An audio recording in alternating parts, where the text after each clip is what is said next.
COVID-19 કરતાં પણ ભયંકર બીમારીની દસ્તક. ચીનમાં નવા વાયરસથી હડકંપ. શું માનવ માટે ખતરનાક છે આ વાયરસ? ચીનમાં માનવ મેટાપ્યુમો વાયરસ સહિત શ્વસન સંબંધિત રોગોમાં વધારો. જી હા, હાલ આ ચર્ચા અને ચિંતા લોકોમાં છે, કારણ કે કોવિડ-19ના 5 વર્ષ બાદ ચીનમાં ફરી એક વખત નવા વાયરસનું સંક્રમણ ફેલાઈ રહ્યું છે. સોશિયલ મીડિયા રિપોર્ટ્સ અનુસાર વાયરસ ઝડપથી ફેલાઈ રહ્યો છે. કેટલાક લોકો દાવો કરે છે કે હોસ્પિટલો અને સ્મશાન પર ભીડ જોવા મળી રહી છે. ત્યારે જાણીએ કે શું છે આ આખો મામલો. 5 વર્ષ પહેલા એટલે કે વર્ષ 2020માં ચીનમાં કોરોના વાયરસનો બોમ્બ વિસ્ફોટ થયો હતો.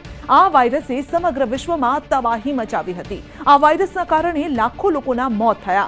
જો કે હાલ કોરોના ઠંડો પડી ગયો છે, પરંતુ ચીનમાંથી ફરી એકવાર ડરામણી તસવીરો સામે આવી રહી છે. નવા વાયરસના હુમલાના કારણે ત્યાંની હોસ્પિટલમાં દર્દીઓની ભીડ વધી રહી છે. કહેવામાં આવી રહ્યું છે કે નવા વાયરસના લક્ષણો કોરોના જેવા જ છે. આ નવા વાયરસનું નામ છે HMPV એટલે કે હ્યુમન મેટાપ્યુમો વાયરસ, જે એક RNA વાયરસ છે. ત્યારે ચાલો જાણીએ કે આ વાયરસથી ભારતને કેટલો ખતરો છે. આપણને સૌને ખ્યાલ છે કે કોઈ પણ વાયરસથી ચેપ લાગે છે અને ત્યારે દર્દીઓમાં શરદી, તાવ, ઉધરસ જેવા લક્ષણો પણ જોવા મળે છે. અમુક લોકોમાં ફ્લૂ જેવા લક્ષણો જોવા મળતા હોય છે. ચીનના centres for disease control and prevention એટલે કે CDC અનુસાર તેના લક્ષણોમાં ઉધરસ, તાવ, નાક બંધ થવું અને ગળામાં ઘરઘર જેવો અવાજ આવવો સામેલ છે. તેના દર્દીઓની સંખ્યા ચીનમાં વધી રહી છે. ચીન તરફથી કહેવાયું છે કે અસ્થમા અને ક્રોનિક અવરોધક પલ્મોનરી જેવી બીમારીઓથી પીડિત દર્દીઓમાં આ ચેપનું જોખમ વધારે રહે છે. ખાંસી અને છીંક દ્વારા વાયરસ ફેલાવાનું જોખમ વધે છે. જો વાયરસની અસર ગંભીર હોય તો તે બ્રોન્કાઇટિસ અને ન્યુમોનિયાનું કારણ પણ બની શકે છે. એકવાર ચેપ લાગ્યા બાદ દર્દીમાં તેની અસર 3 થી 5 દિવસમાં દેખાય છે. બીજા વાયરસની જેમ આ પણ રેસ્પિરેટરી એટલે કે શ્વસન તંત્રનો જ વાયરસ છે. અત્યારે જે પ્રારંભિક અહેવાલ આવે છે એમાં પ્રમાણે રાઇનો અને મેટાન્યુમો વાયરસ, આ બે વાયરસનો પ્રકોપ અત્યારે ચીનમાં દેખાઈ રહ્યો છે અને એના કારણે હોસ્પિટલો ઉભરાઈ રહી છે અને ઘણા કિસ્સાઓમાં ડેથ અથવા સિરિયસ ડિસીઝ થઈ રહ્યો છે. એ ચિંતાનું કારણ ચોક્કસ બન્યું છે. અને લક્ષણો બધા સેમ કોવિડ અથવા બીજા શ્વસન તંત્રના વાયરસો એવા જ છે.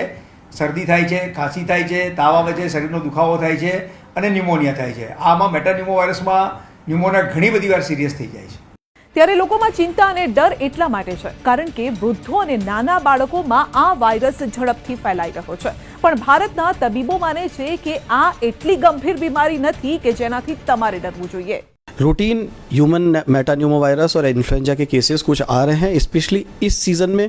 मोस्ट इम्पॉर्टेंटली क्योंकि सनलाइट कम हो जाती है धुंध की वजह से, फॉग की वजह से, स्मॉग की वजह से, तो यूवी लाइट जो सन से आती है वो नहीं मिल रही है. इस वजह से वायरल ग्रोथ बढ़ती है और वायरल इन्फेक्शंस की चांसेस बढ़ जाते हैं. शुरू में कोरोना के साथ देखा गया था कि सेंस ऑफ स्मेल खत्म हो जाता था या सेंस ऑफ टेस्ट खत्म हो जाता था. ऐसा कोई अनयूजुअल प्रेजेंटेशन अभी तक हमारे पास नहीं है.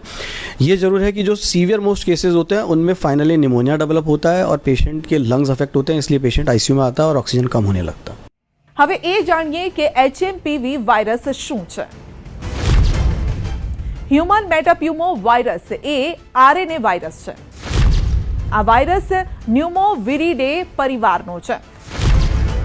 સૌપ્રથમ 2001માં ડચ સંશોધકો દ્વારા તે શોધાયો હતો.